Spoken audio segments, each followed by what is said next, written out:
Hi, everyone, and welcome to the Just Like You show. I am your host, Alexis Christine, and I am a spiritual mindset coach and Reiki master, helping women break through their limiting beliefs, rewire their brain, and manifest the life of their dreams. Just Like You is a podcast for all of the divine souls looking for guidance on their healing and ascension journey. We explore the depths of the universe, hold space for vulnerable conversations about spirituality and self-development, delve into the esoteric things like how to manifest, star seeds, the astral realm, and shed light on taboo topics such as plant medicine and so much more. I am honored that you are here to take this journey with me. I want everyone listening to be able to leave each episode feeling inspired and having learned something tangible to take away into their day-to-day life. If you feel called to work with me or explore this work deeper, please reach out at imalexischristine.com or you can DM me on Instagram at iam.alexischristine. Hello, everyone. Welcome back to the Just Like You show. I'm your host, Alexis Christine, and today I am so excited for this episode. I know I say that every time, but so many episodes have passed, and in it, me and my guests have talked about how I need a human design episode, and today is finally the freaking day that we have it. So I'm really excited. I have a wonderful human on named Kylie, and she is just such a wealth of knowledge about so many things. But today we only focused on human design because that's really where I've been wanting to dig deep. So I want everyone, if you're listening to this episode, to go to My Human Design and pull up your chart. You need your exact time of birth for this, similar to astrology. And then you'll need the city you were born in, and then obviously your actual birthday. So go to My Human Design and pull up your chart so that as we're going through the different areas of human design, you can correlate it to your chart and relate it to yourself and see what resonates, see what doesn't. I'm so excited. We go through it very quickly, I will say, and we are just barely scraping the surface. So if you guys want a part 2, please let me know and we can dig deeper into some of the different areas. But without further ado, I'm so excited to introduce my next guest. I hope you guys enjoy the episode.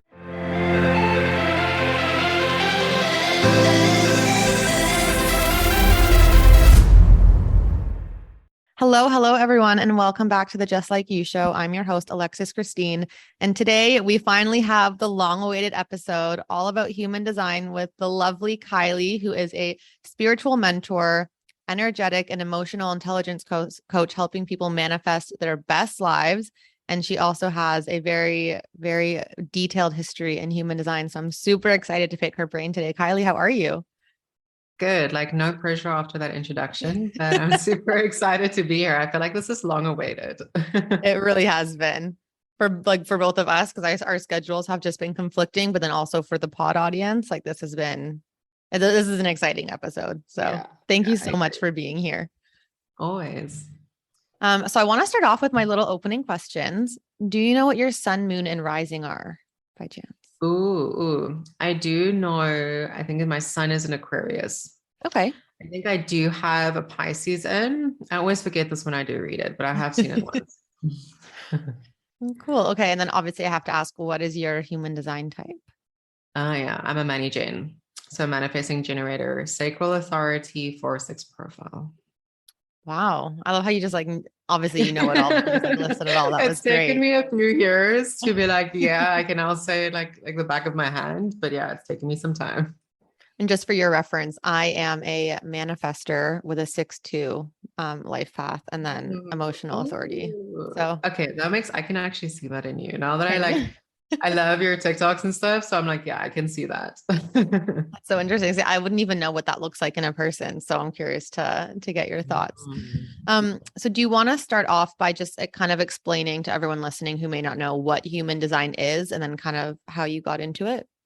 Yeah, of course. So I kind of love to think of human design as the blueprint of your soul. If you can think of like your personality blueprint of the soul. So interesting how I got into human design. This will kind of like elaborate more on what it was. Is I always loved psychology. I kind of studied my bachelor's, honors, and then went into master's. I kind of always thought I'd do clinical side.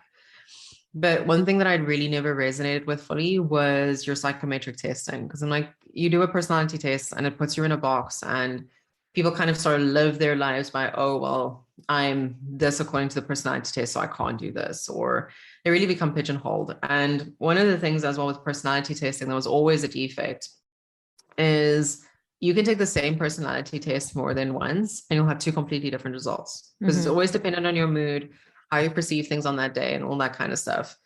Where when I stumbled upon human design, and this was actually back in 2017, I kind of briefly saw it and I was like, oh, this is interesting. And then in 2018, when I pivoted more into business coaching, I just found it per chance. I'm like, oh, this is a really cool tool to help my clients understand more. But I wasn't really ready to fully grapple the craft yet because it is quite deep. And then in 2020, I was sitting on my mother-in-law's couch.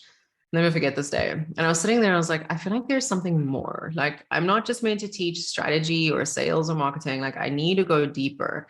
And back then, NLP was kind of the buzzword and everyone was doing NLP. And I was like, I don't really resonate with doing NLP or like studying to teach it, even though I love the craft. And literally a voice in my mind, like everything happens. Clear audience here. A voice in my mind was like, you need to do human design. And I was like, cool, we're doing human design. And I just fell in love with the craft. So human design, essentially, whenever I do someone's chart, they're like, I've never felt so seen, heard, and understood on such a deep level. It literally shows you how you operate in this world, not only how you receive energy, but also how you project energy onto others. And what's beautiful, it shows you how you can manage your energy to completely reach your alignment. And something that I love about the founding father, Ra Uru, is he said human design has never been made to like define you or box you in. Your human design is here to just be a tool to help you understand yourself better so that you can step into your magnetism and alignment. And that's something that I truly love because literally every single reading I've done, like some people are obviously triggered because they feel so seen. But in the same sense, they're like, I finally understand why I operate like I do, and I don't have to hide anymore. So it shows a beautiful side of not only your conscious, but also like your unconscious and how to bridge the gap between the two.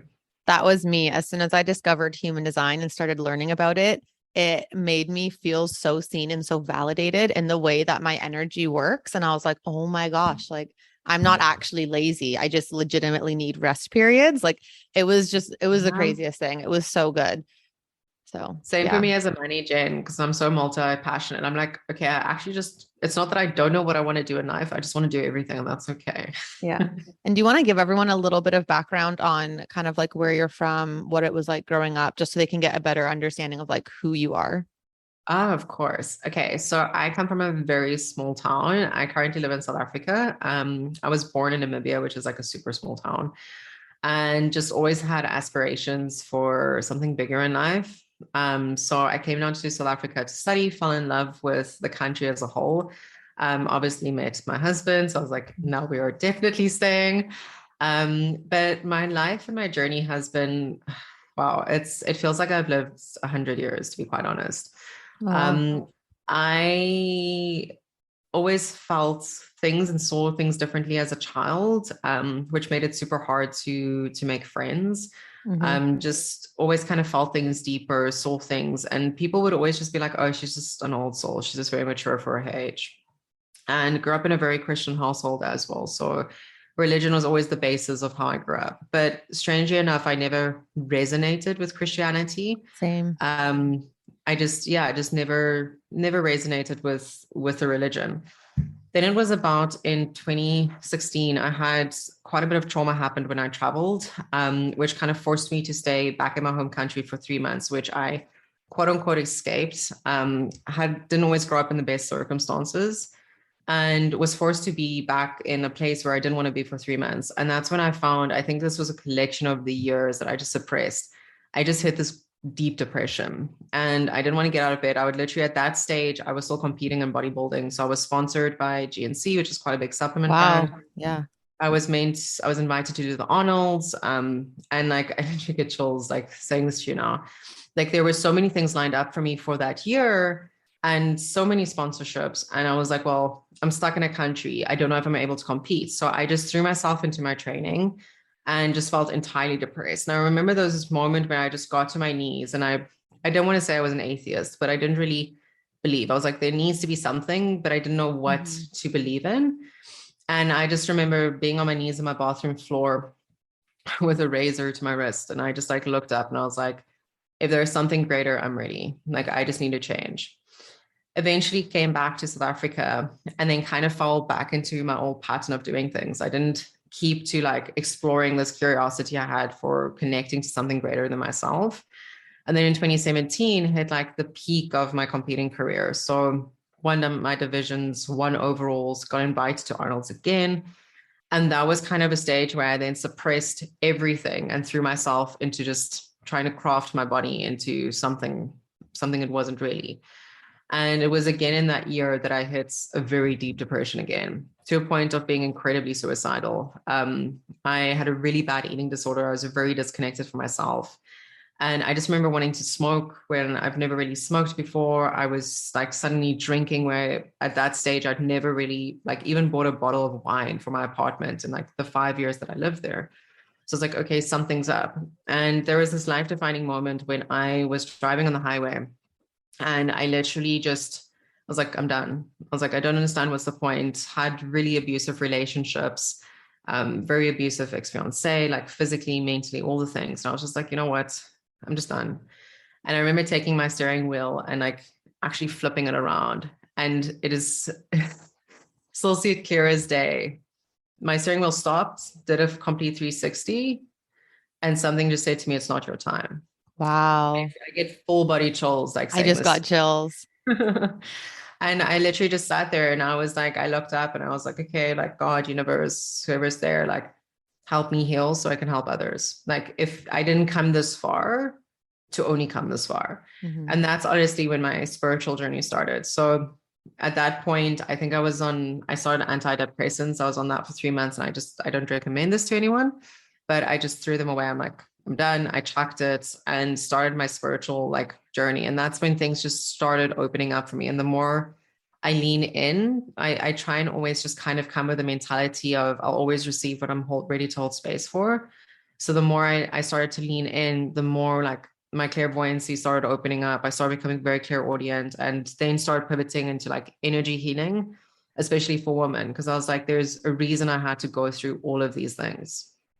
That is such a powerful story. That like I got chills so many times through that. And that just shows the power of what the emotional energy being stuck in our system can do to us. Because I've had my own journey with, I was the same. I kind of repressed everything. And I had my own little like learning period a couple years ago where I actually started learning how to release the repressed emotions. And it made such a difference to my life. And I feel like your story is just a testament to how much it actually can affect us when we're just harboring it inside. It literally destroys us. So true. Like got chills again. I think we're going to be covered in goosebumps throughout this entire episode, but it's so true. It was just kind of a testament to me how we are such universal beings, and we're actually connected to something so much greater than us. And we, throughout our life, I always feel like we have two choices. We can either just continue with the norm, or we can break the norm and go explore a different path. And, it was so crazy because even with my mom, like, super religious, and here her daughter comes and I'm like, I read cards and I hear voices and I heal people with energy and crystals. In the beginning she was a little bit like, ooh, but now she's starting to warm up to the idea. That's good. But it was still scary to like come out and fully like claim the more like to call it my witchy side, and fully like step into that.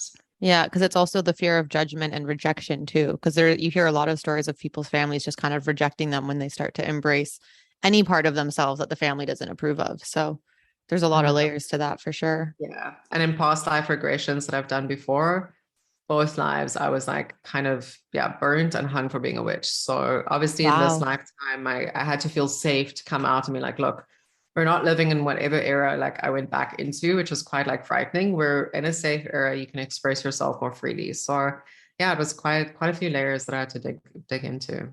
I wanted to ask you if you had done any past life regressions when you mentioned that you were like kind of an old soul, like you saw things differently.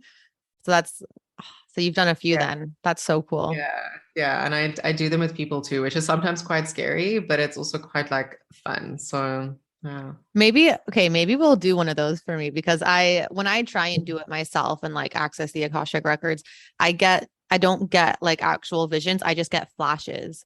So like one of them, I know that I had a past life in Egypt, and like whenever I try and call upon it, I just get flashes of Okay. Egyptian hieroglyphs, and that's it. Literally, just got so many chills on like my left hand side. So I definitely feel something royal, like definitely a royalty Ooh. line. Yeah. But I agree with you. Like it's hard to do these things for ourselves Hmm. because I feel like there's that personal bias that comes in where it's a lot easier when you're channeling for someone else because I just kind of switch off and I just see myself as this channel. So I'm like, I'm just channeling for you. But when you do it for yourself, it's like you're so in your mind that it's really hard to Yeah, do it for oneself. I always thought like, am I just making this up? And when I was in Mexico the other month, one of the girls there was able to confirm it for me. She looked at me, she was like, "Do you have like a connection with Egypt? Because I see past lives in Egypt in you." And I was like, I freaking knew it. Like it was just so validating because you It's never like I know can if just imagine you saying in your mind, like, I told you so. like well, you never know. Like I feel like you have like an intuition on whether or not like it's actually coming from somewhere else or if your brain's just making it up. But because it's like there's no way really to confirm it, it's like you always kind of are like, is this real? Is it not real? I don't Yeah, know. I totally get you. Oh, that's so cool. And so how did human design then affect or change your journey? Like how has it changed your life in a positive way? Very much like so many ways. I think one of the biggest ways is just help me understand myself better and how my energy works. So, like I mentioned, understanding that I'm a manifesting generator, so that's one of the types. I love a lot of things, like multi-passionate, can do a lot of things at once, and I'm also very quick to act.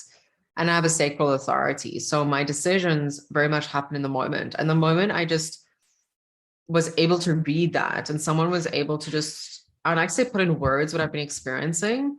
I was like, oh, there's nothing wrong with me because a lot of my decisions were like on a whim. Like I still remember when I pivoted from being a fitness coach to actually pivoting into what I now do is not anymore business coaching. See, I'm always pivoting. When I pivoted into business coaching, it was literally an overnight decision. Hmm. Literally an overnight decision. I was like, yeah, I need to do this. And same when I started going into the spiritual path, like it was a bit harder to kind of let go of the business coaching in my own personal capacity because I've been doing it for like a couple of years.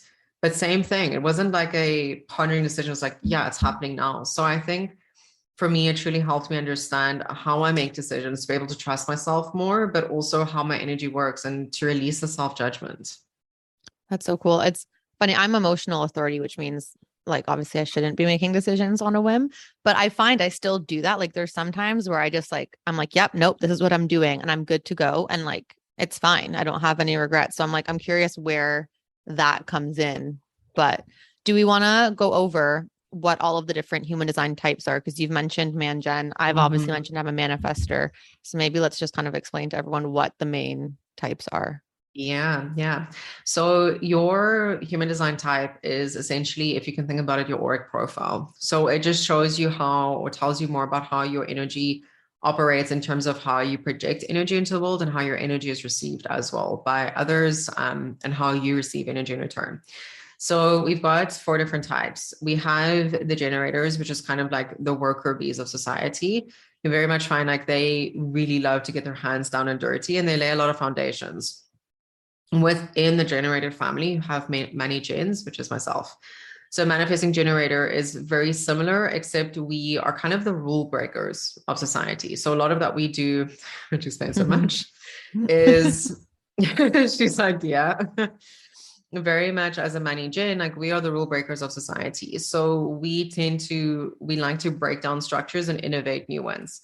You then have your manifestor like yourself. And I kind of like to think of the manifestor as the Buddha on top of the hilltop. Ooh. Like you just have this beautiful projecting energy that's very powerful. And you're here for top down leadership. You're meant to lead people and you're meant to lean into your too muchness. Like, I don't know if you've experienced that before, but you're probably being told you're too loud or you're too, Oh my God. like, I don't know, you're too much or you're too this, you're too that. That's a manifestor. You're meant to trigger people with your too Yeah. muchness. That's literally my Where entire childhood. you Slow see, down. summed You're you being up. too loud. You're talking too much. Like just all the time. Yeah. Yeah, yeah. And that's manifestors. Like you have this beautiful, like big aura. Whereas many gins, like we trigger people with our ability to just actually go for like what we want and to have that like rule Mhm. breaker energy. Then you have your projectors. So your projectors, I like to see it as horizontal leadership. You're really here to walk alongside people towards change. There's a big misconception that projectors are like the lazy types. Often people will blame their human design type to be like, oh, I'm a projector, so I can't do this. I'm like, no, no, no. As a projector, it just means you have very finite energy. And you want to consider as a projector, you're really here to become an expert at a craft and use that craft to help bring people towards change. And then you have your reflectors, which very much as the name says, they very much mirror everything that's happening in society. So it's a beautiful tool as they're able to really objectively recognize what's happening, the dynamics within people, and give honest assessments, which then obviously helps the other types to do their work and be able to facilitate change within society. That's so cool. Reflectors are the rarest ones, aren't they? It Yeah. was like Yeah. something like 2%. I don't think Yeah. not that I know of, I haven't met a reflector yet, but I would love to meet one and just kind of see like what their vibe is. I know. I've literally done like over 100 charts of like readings, and I've only done one reflector reading in my entire. Wow. So it's like super interesting when I did meet a reflector, because I was like, it's such awe, and they like don't understand. I was like, why are you so fascinated with me? Like, I'm like, you don't understand. Could you see like a noticeable difference? Like if you hadn't been reading their chart, would you have known that their energy was like reflector energy, or is it like, do they kind of fly under the radar? No. I honestly don't think, if you like don't really know per se, that you'll be like, yeah, that's like a money gen or that's a manifestor. Okay. But it's very much when someone tells me that I'm like, oh yes, I can definitely like see those elements in you. But no, I don't categorize people. Okay. No, fair enough. I was just wondering, you know, like with astrology, sometimes you can see someone and be like, oh my God, you are like such a Leo, or, you know, I was just wondering if it was like that to someone who like really knows human design. That makes sense. Okay. So I'm hoping that people who are listening have taken the time to actually pull up their chart and look. So if you're looking at the chart, we have like the 9 different energy centers, or like the 9 shapes that are either colored in or not. Can you walk us through what they are / what they mean? Yeah, of course. So starting from the top, let me first actually go into when they're colored and when they're not. So our energy centers are essentially, they show us how those specific pockets of energy within your chart operate. Again, how you receive and how you project energy. When it is white, it is undefined, which means that you're kind of open to outside conditioning. Often people fear this. I mean, I only have 3 centers defined in my chart, and they'll be like, oh my God, like this is so horrible. No, it's actually where your greatest wisdom lies. So your life lessons happened in your undefined centers. Your defined centers are where you have consistent access to that energy. So that's a trusted energy source. It's kind of where your superpower lies. So if we look at the top, you've got your head center. So your head center is very much housed on your consciousness. It looks very deeply in terms of how you make decisions and how your like upper level thinking works, if I can call it as such. Mm-hmm. Your Ajna center then goes into how you process the world and how you see things. It always taps into your belief systems. So for example, I have an undefined Ajna center. So I don't want to say I'm fluid with my beliefs, but I'm very open with them. I'm not really very like rigid, very open to evolving. Where someone with a defined ajna will literally carry the same belief when they're 5 years old to when they're 15, 50 and all the way through. And the ajna is the second one down, yes. Right? Okay. Yes, it's the second one down. I'm going to go down all the way, and then we'll go to like the outer extremities. You then have your throat center, which is your house for communication and manifestation. So obviously when you have a defined throat center, this is very generally speaking, like you have a consistent way of communicating, and also like people love to listen to your voice. So I have a defined throat center. I think maybe you do too, because you're nodding. Yeah. So things like podcasting and stuff works really well because of our communication style.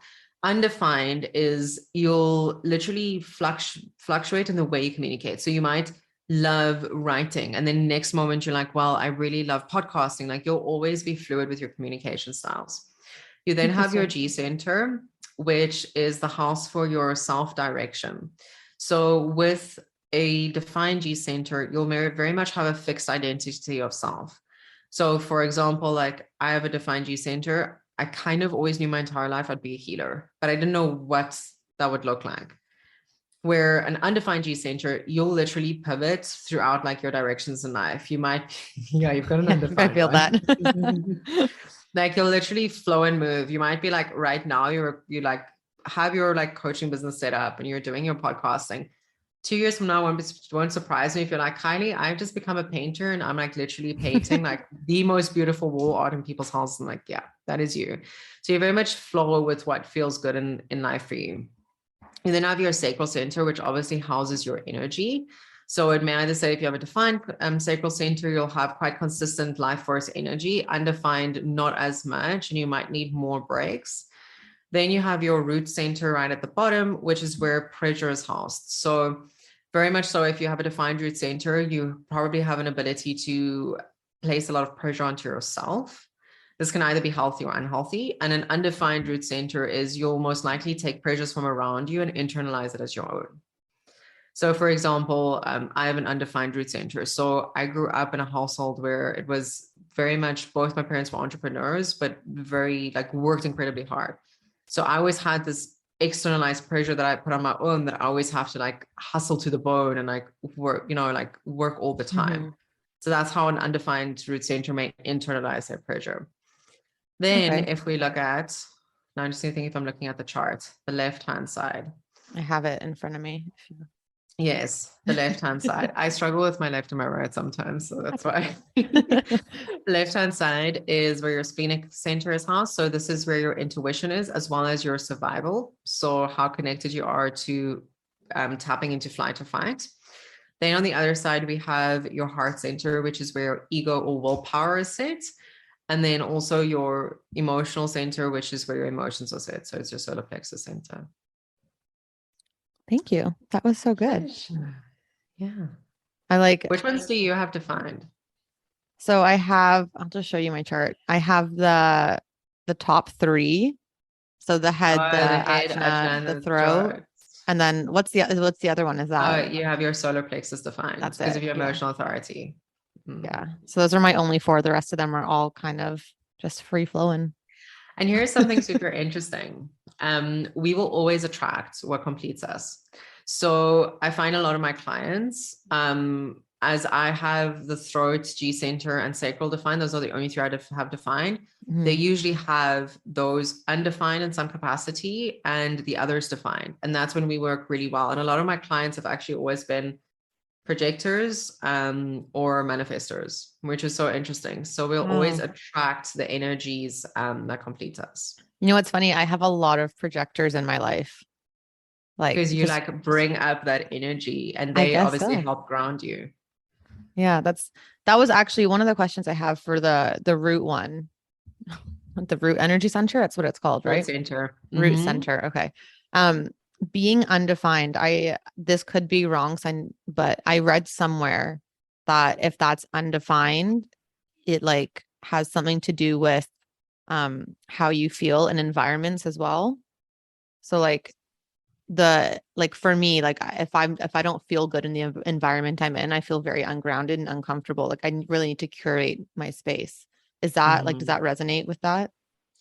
Definitely, it does speak to your grounding, and very much so. Like we'd have to look at your variables in your charts. So those are like the arrows to make sure, do you love more of a structured environment or an unstructured environment? And also it can be with your open root center, is you can also then feel the pressure from others. Again, like very sensitive to other people's energies.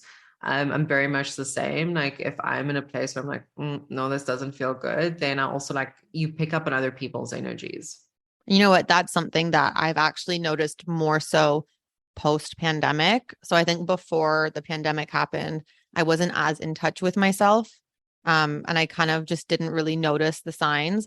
But ever since like being in lockdown for however long and then having to be thrown back into like the public world with all these people, if I go into the office for one day, I am so drained by the end of it. And like, I need to just sit and do absolutely nothing for the next 2 days.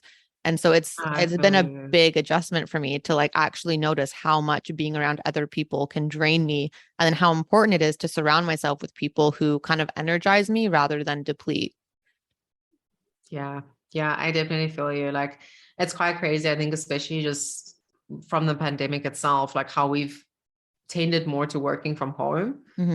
Now being in public spaces, it's like, yeah, I've got like my husband laughs. I've kind of got the social barometer. So we'll go out sometimes and then I reach this capacity, this limit. And I get this glassy look over my eyes, and then I just I'll just sit there with my I'm glass of done. wine. He's like, okay, she's zoned out, she's tapped out, she's not coming back.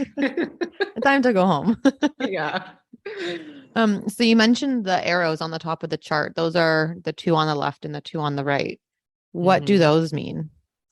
So they, generally speaking, look at your digestion. So not only like physiologically how you digest, but also how you digest things around you.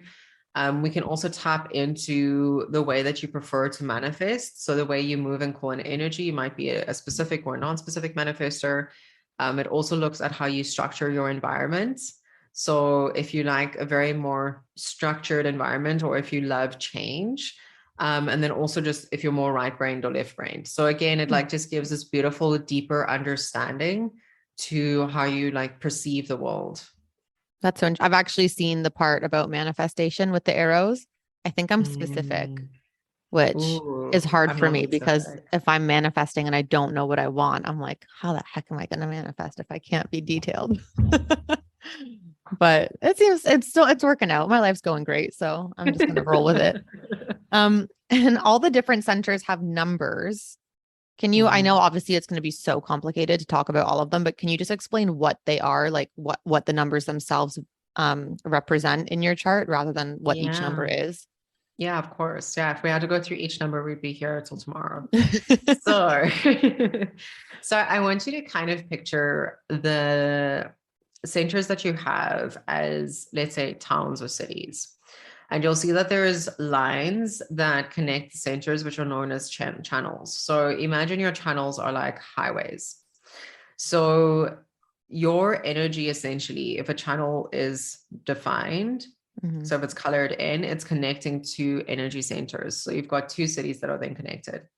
The numbers, in essence, are also known as gates.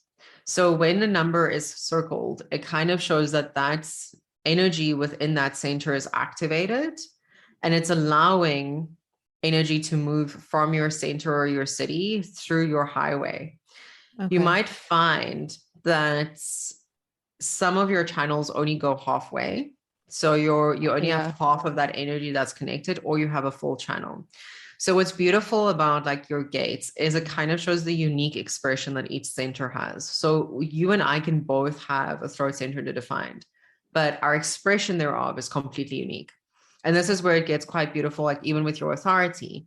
Like in general speaking, I can tell you with an emotional authority, like you kind of always want to go with what feels good for you. And you Hmm. never really want to make decisions in the moment, like in your emotional waves. But when I look at your emotional center and I look at the gates that you have to find, I can actually show you your unique like formula per se of what does an emotional authority operate like for you. So it just brings that element of uniqueness to better understanding, like how does the head center work for you, or the ajna center work for you, or even your throat center, for example, because they're defined. That's so cool. I didn't know that. Like I've seen the posts on Instagram being like, if this number is defined, like it means this, but I didn't know that it actually represented like your expression for that center. That's so cool. Mhm. I feel like I'm learning so much, even though like I thought I knew a lot. I feel like I'm still learning a lot. This is great. I find that as such a big compliment. Thank you. No problem. Can we go over what authorities are? Because we've Mhm. mentioned it, I think, quite a few times now, me being emotional and then you being sacral. But there's more than that, isn't there? Or is it There just is the two? more. Yeah, okay. There is more. So the thing is with your authorities, I want you to think of your authority as like your GPS compass. So it shows us how you make decisions, very much just simply put. And we do have different authorities. We have our sacral authority, like I myself, where we make decisions in the moment, and it's usually a very like full body yes or full body no. And it's very much like a gut feeling. You'll then have your emotional authority, like you have, where your I'd like to say your decisions very much come from an emotional stance of yes, this feels good, or that this doesn't feel good, Mhm. but you'll never have 100% yes on any decision you make. It'll kind of always feel like a 70-80. And I always Yeah. advise people with an emotional authority, like take note of how your emotional waves occur throughout the day, like when your highs are, when your lows, and make sure that you're not making a decision in your high or in your lows, because you might make a decision that in the end like doesn't actually feel good to you. And there's something else I want to say about emotional authority. Hmm. Hmm. Oh, and also define what is a relatively big decision for you or not? Because like you said, there's some decisions that you've made that you're like, yeah, I could just say yes to it in the moment and it worked out for me. But there's other relatively big decisions that you're like, yeah, I'd rather wait it out a few days before responding. So it's important to kind of just map in your mind, like, what is a relatively big decision for me? And then what's a relatively like, oh, I can just make this decision on the go kind of thing. Yeah. So for me, I think it's like I'm trying to figure out what is like me knowing it's the right decision from this or just an intuitive hit. Because, for example, moving to London, that was an overnight decision. And it's like both times I've done it, they were overnight decisions and they were like the best thing ever. And like choosing to become a coach, that was also pretty much an overnight decision. And I'm so happy with it. It really feels like my divine calling. But now I'm wondering, like, does it have something to do with my decision making, or is it just an intuitive hit that I'm like, I know this is right and I'm following it? This is where I have like I can't differentiate between the Yeah, two. yeah. So I think that's the important thing is like, firstly, to look in retrospect, how long has this decision been coming? Like maybe there were things that Mm, led you to that path to make that decision. But again, like human design is just your guide. I think true. this is the one thing I really love about human design is like it's not here to box you in. So even if you're like, I mean, even with my sacral authority, like me making decisions, like being like, oh, I'm a sacral authority, I'm just gonna make decisions in the go. Like that's been in me in the ass like once or twice. So I have to kind of, that's where you kind of need to claim your power back and be like, okay, well, like what actually intuitively feels good to me? Because this is again like just a guide for you to live in more like alignment. Very true. So what is the sacral authority then? How does that operate? So it's very much a in the moment full body like yes or no, and it's very much a gut instinct. So you'll just feel like instinctively like when you ask me to the podcast episode, I'm like, "Ooh, I can feel my sacral. Yeah, that feels good." Where if like I've had other people ask me, I'm like, no. Mm-hmm. So it all Okay. depends. Like you just feel it in that gut reaction. That's so cool. And what are the other ones? So we also then have like your I like to almost call it like your environmental authority or your G center authority. So it's very much where you kind of like to use a sounding board to make your decisions. So with an Mm, environmental and auto authority, I'll always suggest to clients like either have a voice note where you record yourself and you can listen back to it, or have like someone that you trust you can speak to, because it's in hearing yourself process and digest those thoughts that you're able to make a decision. And then we also have our lunar authority, which makes decisions according to the moon cycles, which is super interesting. So that's where we get to like sync you up to the moon and see how do you best make your decisions when you're operating in the moon. okay, I have never heard of the lunar authority, so I don't know if it's just not Mhm. common or if these pages that I follow on human design are ignoring it on purpose, but that is so cool. I So, love so that. cool. So cool. I think the big thing also with like human design online is it's important to kind of, I don't want to say like restrict, but be cautious of what you follow. Mhm. The facility that I was trained through for human design, she was quite very, I'd like to say within her integrity with the craft, because human design has been kind of shaped and molded in so many ways that there's info going around saying that like manifesting generators are similar to like manifestors, and I'm like, no, no, no. So it's also important to like any of your listeners and for yourself, like make sure that wherever you're consuming your information on human design, that they've actually been trained through the Raru like school of Mhm. thought, as it has just been like kind of pulled and wangled in so many areas. I've heard the opposite, that the man gens are like I see people clumping them in together with generators rather than manifestors. And I always thought that was weird. I'm like, why are they just like why is it generator and man gen in this thing and not like their own separate? They just It's Mm. weird that they just lump them together because obviously there's a difference to them if they have a whole other energy type. So yeah, it's very odd. So yeah. Okay. Well, we'll get your recommendations on what are some good accounts to follow at the end. Yeah. Um, Cool. So there's four authorities then. Like, Oh, there's quite a few authorities. And it's so interesting because there's the ones I know that I do so commonly with my readings. mhm. And I'm like, oh no.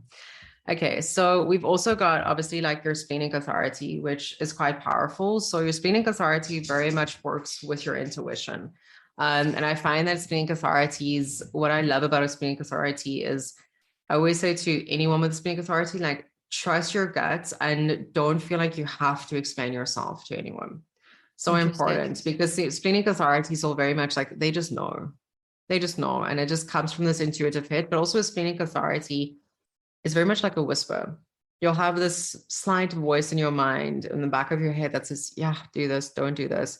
And it's really important for you to be tuned in, because the explaining authority will speak once and not likely again. Where you might feel it's Interesting. like, yeah, where you might feel with your emotional authority, you're like, you have this good nudge again all the time, or this like, not for me. Same with my sacral. I will like, my sacral authority kills me, because sometimes I'll be like, yes, I want to do it. And then obviously the ego is like a bit scared, and they'll be like, you have to do this, you have to do this, you have to do this. I'm like, okay, I'll listen. Where splenic authority speaks once and most likely you won't hear that nudge again. So it's important for you to like tune in and have that self-awareness.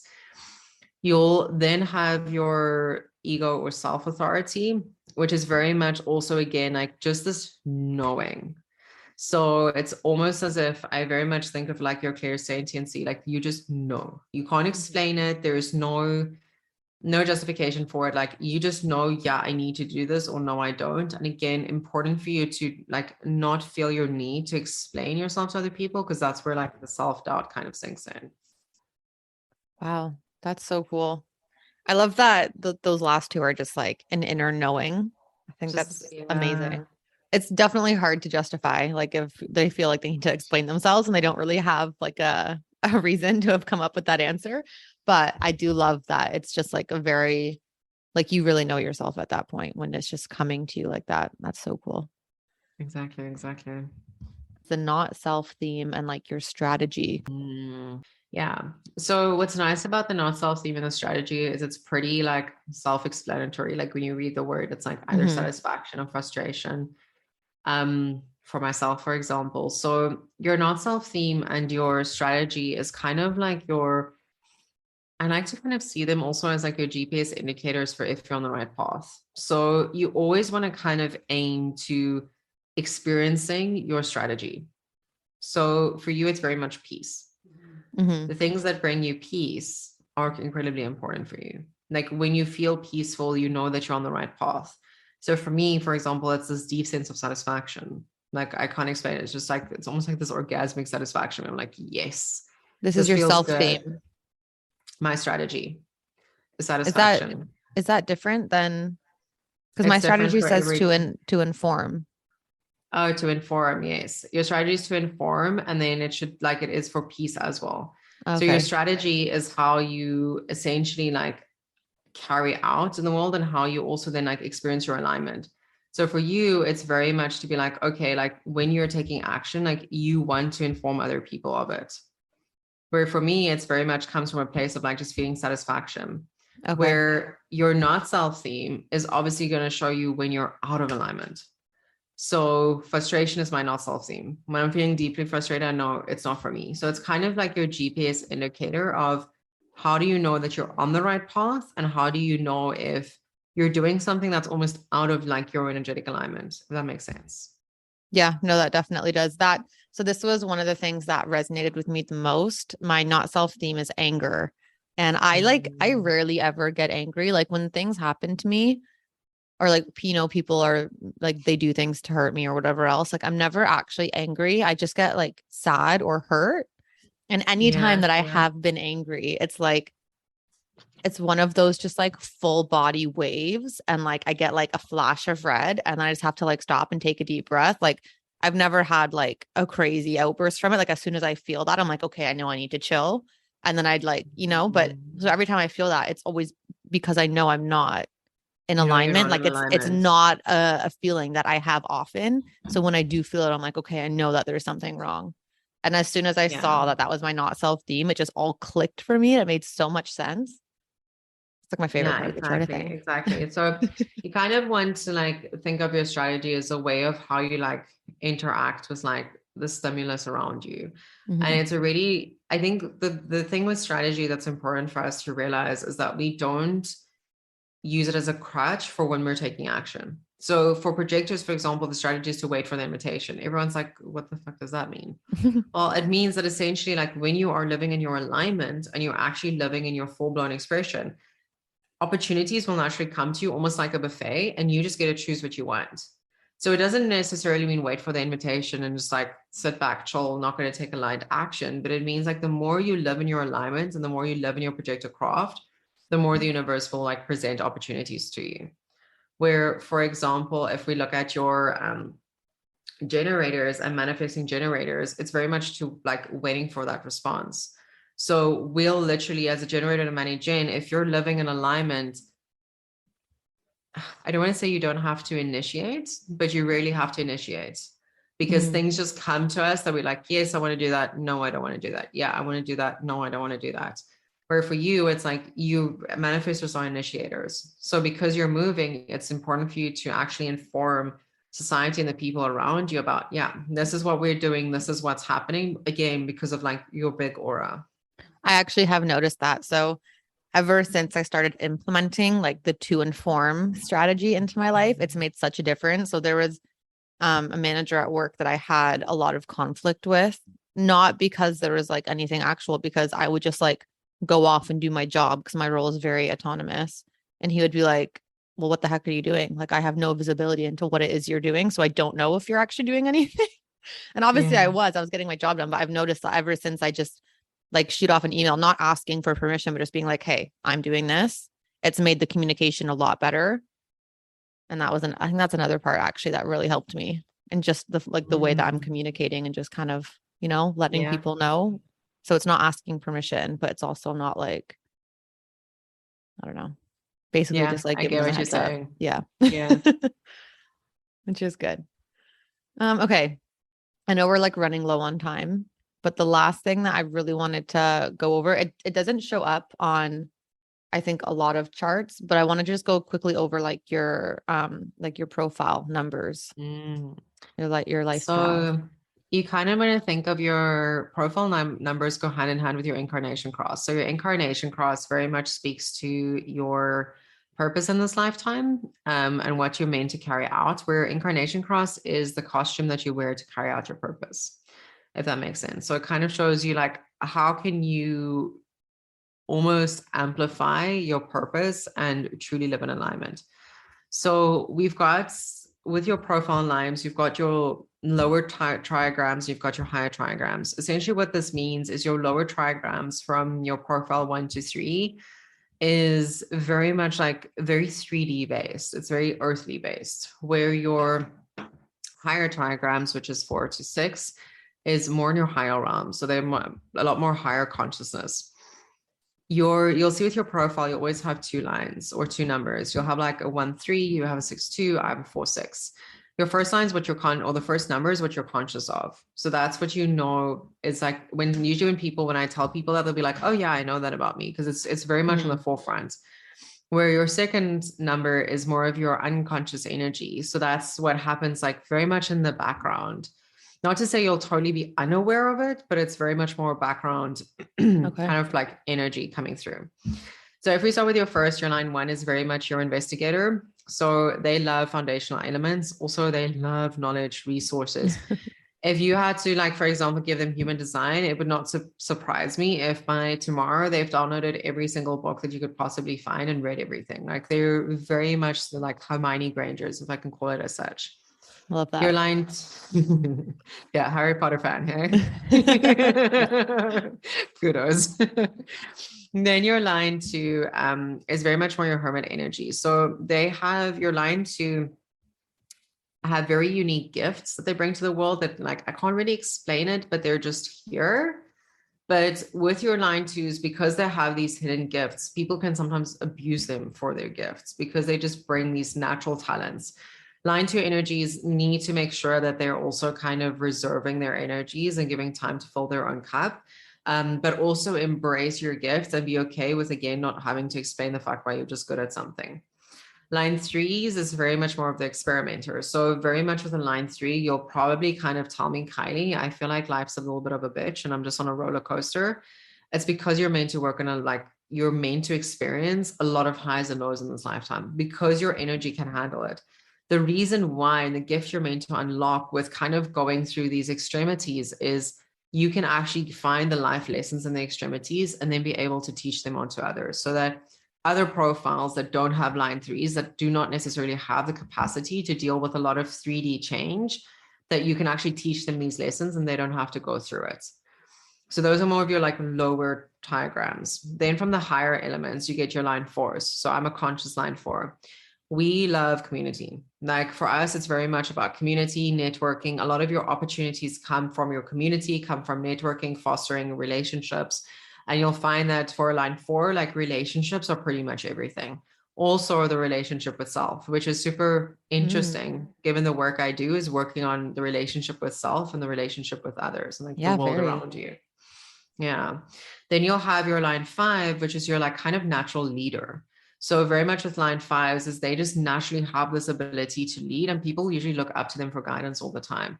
Again, with line fives, similar to your line two, is make sure people don't abuse you for your leadership or abuse you for your natural ability to be like, oh, you know what, she'll just fix it. She's always there. It's just that natural line five energy. And then line six, which is super cool because it's in my unconscious and in your conscious. Yeah. As line six, we're very much similar to line three. We experience, it probably feels like you've lived many lifetimes before. Mm-hmm. I We am an old experience, soul. yes, yes. We experience, like, I would like to say, a lot of growth, not just from this lifetime. And again, you're meant to here really be a spiritual teacher or guide for others. And with the line six, you very much move through 3 phases of your life. So first phase up until very much your Saturn return. Thank God this year is my Saturn return. Same. Oh, I started in April. I'm just like, thank you, universe. Like, oh, like the first 6 months and everything was, I'm like, thank you, like appreciate you dearly. So very much until your Saturn return, it'll kind of feel like you're taking, I would almost like to say taking and leaving a lot from life. Like you're learning a lot of lessons. It kind of feels like if you had to think of your life 5 years ago, maybe even a year ago, you'll be like, oh, that feels like lifetimes ago. Mm-hmm. So up until your Saturn return, it's very much almost like a line three energy of learning a lot of lessons. And then you go through the second phase of your life, which is up until about your like 50s, give or take, where you're finally integrating all of it. You're finding more solitude, you're finding more grounding, and you're able to apply these lessons and actually give them on to others. And then in your third phase of your life, that's when you really step into deep recognition. So you then actually step into really guiding people, and you're highly sought after and looked up to for your craft and kind of the wisdom that you now like portray onto society. That's so cool. It like when I hear that, because I'm like I have the six in my profile, I'm like, what the heck is my life gonna turn into? Like I know, I was such a thinking of you mystery. now when I was saying this. I'm like, oh, this is interesting. It's so cool. Okay, thank you so much for coming. And I know I've talked your ear off. Like, well, I guess you've talked our ear off, but it's because of all the questions I've asked you. So you've done a lot of explaining Such a today. pleasure. So thank you Such a so much. I pleasure. have one final closing question, which I ask everyone. If Bring it. you could name this chapter of your life, what would it be called? Oh, the first word that came to me was like, oh, okay, I got it. I'm probably going to call this a chapter in my book, just by the way. Okay. The unbecoming to home. Like, honestly, the Unbecoming. unbecoming to home. Okay. So it literally feels like everything in this like past probably year and very much quite some period. I have no connection to time. So this past period of time, like time for me has very much been a lot of unbecoming of self. Like strangely enough, if you had to ask me the woman I am today, if you had to, even probably last year this time, I would have laughed at you and be like, no. But it feels so at home that I'm like, oh, well, it's always been meant to be this way. So I I'd just say got that chills unbecoming again. to home. I love that. I Yeah. love the meaning behind it too. I think that's so amazing. It's like releasing all the conditioning basically and just like allowing yourself to be you, Yeah. which is just so great. Oh, that amazing. Okay. Do you do you want to give people, I mean, if you know them off the top of your head, a couple of different good human design accounts to follow? So I obviously have like my account as well where I do post some human design. I don't post a lot of it per se because Mhm. it's just one of the tools I use, but I definitely recommend Ashley Brianna Eve. She was the mentor that's I kind of went through for my teachings. Okay. She's very up straight with her human design, which I think is quite nice. Perfect. Thanks. Okay. So tell everyone where they can find you, plug yourself. Yes. Okay. So I'm obviously on Instagram at Kylie_Nel. And then I am obsessed with TikTok at the moment. So you can find me there too. At the Cosmic Witch. Yeah, I am at TikTok as well. So those will be the two places. And then the podcast, the Abundant Podcast. Love that. And are you accepting new clients at the moment? Yeah, human design readings, mentorship, come at my door and we can see what's the right fit for you.